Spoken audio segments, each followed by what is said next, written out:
Hi everyone and welcome back to my channel. So in this, the second or third instalment of the Bletchley Park series, including the travel, I'm going to have a look at the chauffeur's hut. The gentleman here actually explained to me that nobody lived here apart from one or two people. Everyone was commuting in here every day for work. So let's have a wander into the chauffeur's hut. Let's take a look. Let's wander through and take a look.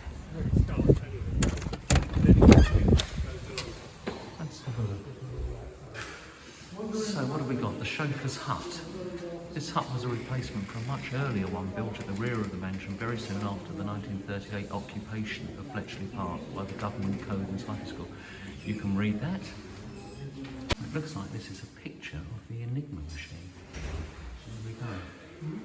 Some historical photographs there. The ladies working hard. Remember, 75% of the staff here were female. Brains at the time. They had the best mathematicians, linguists and all sorts here. Absolutely amazing. That might have been one of the computers, but we'll find that later. Another little hut. Most of them would have undergone a lot of repairs and maintenance. They were going to, let's walk, have a wander. They were going to demolish the whole site before it all became public. They were going to demolish everything and build houses here. But a group of local people got together and put orders against that. So we're quite lucky really. There's the mansion in the background. They lost a little bit of land. Some new houses have been built. I could see that on the way from the station. It's only about 3 minutes from the station, by the way. But they saved it. And they've restored or replaced, keeping it as true to the original.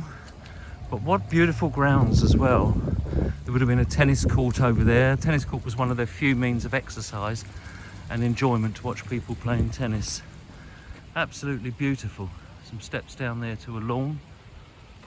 Absolutely beautiful. Let's continue.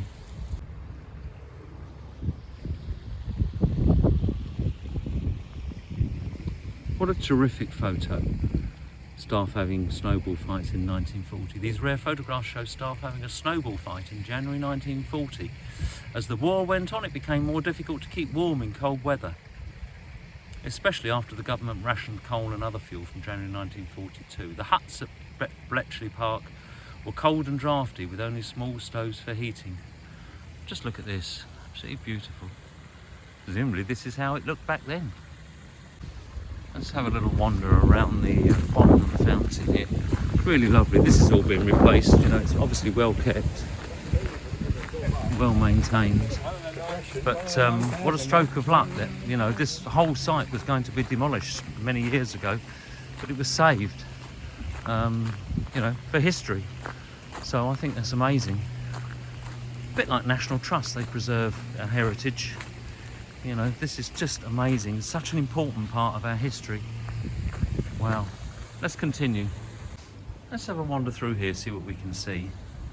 I think this is a temporary exhibition. Block B Museum downstairs, the Age of AI exhibition. Let's wander through and see what we can see.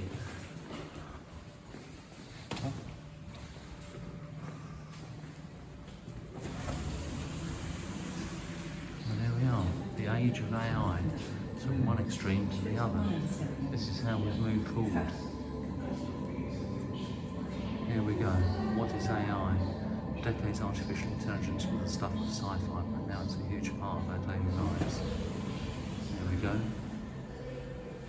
Artificial intelligence is technology that enables computers and machines to simulate human learning, comprehension, problem solving, decision making, creativity and autonomy. That's what AI is.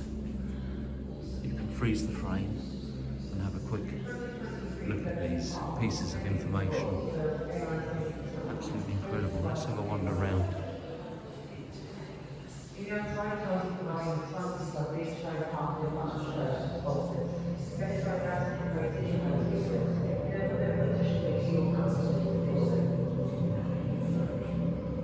There's lots of applications, I guess, that AI can be used for.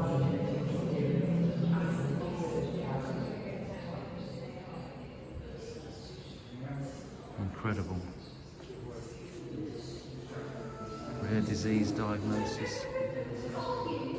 Wow. is not plain that the machines are gaining ground upon us when we reflect on the increasing number of those who are bound down to them as slaves, and of those who devote their whole souls to the advancement of the mechanical kingdom.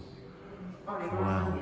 The Matrix. We've got the ideas, it's all becoming true, isn't it? In reality. How AI can be used in crime and safety. Under the influence, all influencers are becoming popular. Some of them now have millions of followers. Well, there you are. Bit of YouTube there. Not my channel, unfortunately. The human touch. Currently, AI algorithms are not capable of empathy, ethics, or emotions. Well, there we are. Pets for life.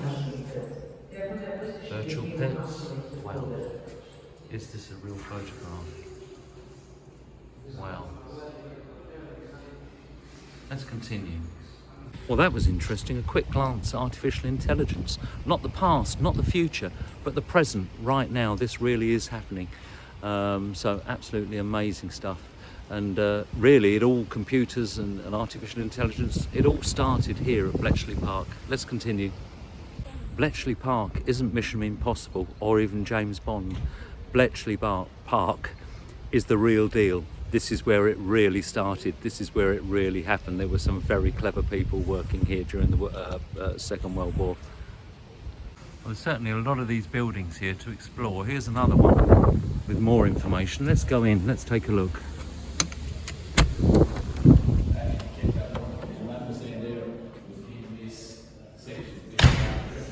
So what do I see first here on my left? Developing the world's first large-scale electronic computer. You can freeze frame here. People busy at work. The Robinson machines. Okay, you can freeze frame. And Colossus, of course, the first large-scale all-electronic computer.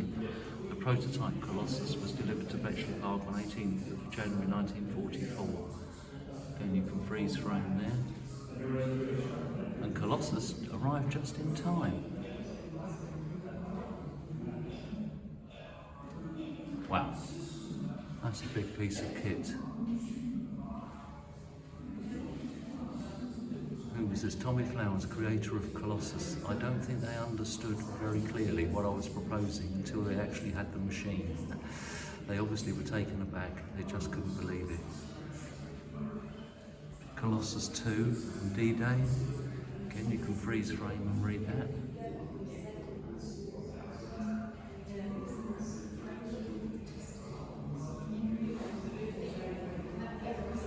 Look at this kit here. Hopefully we'll get to see some of this in real life.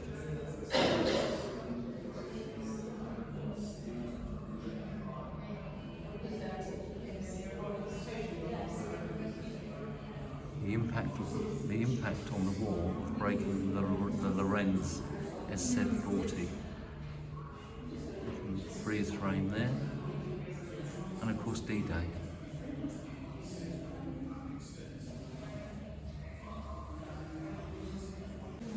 And this is a picture on the right here. Switching on Colossus was the first event of the modern computing age. There's a picture of it there. Wow. And here's a picture of the Lorenz cipher machine. And here's the real thing here. The German machine manufactured by Lorenz Electronics to send messages to field marshals on the ground. Here we go. Here it is again, Lorenz cipher machine, Hitler's unbreakable cipher machine. Here it is. Well, the man himself, Turing, and the evolution of the computer, best known as the genius who broke Germany's most secret codes during the war of 1939 to 45. Turing was also the father of the modern computer. You can freeze frame. We take it for granted really, don't we?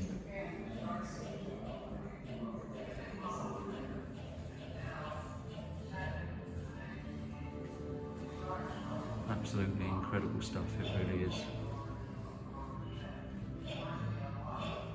Wow. This is absolutely incredible, but sadly it's the truth, the tragedy of Turing. Here we go, you can read that. You can read that there yourselves. Absolutely incredible. But as it says down the bottom here, Turing was a far-sighted genius whose work has even greater relevance today than in his lifetime. How true that is.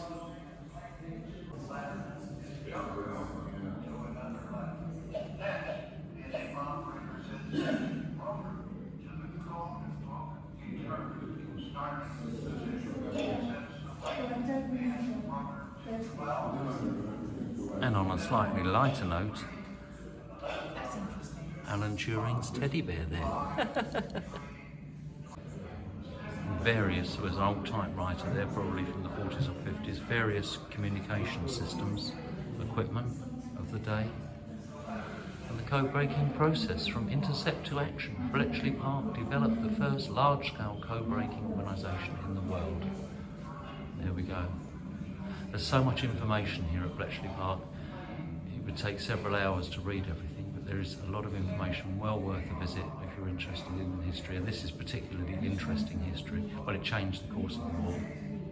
Well, I think I'll end this segment of the series here, and I'll go digging and see what else I can find. I'll be back to you soon. Thanks everybody. See you in the next one. Bye bye.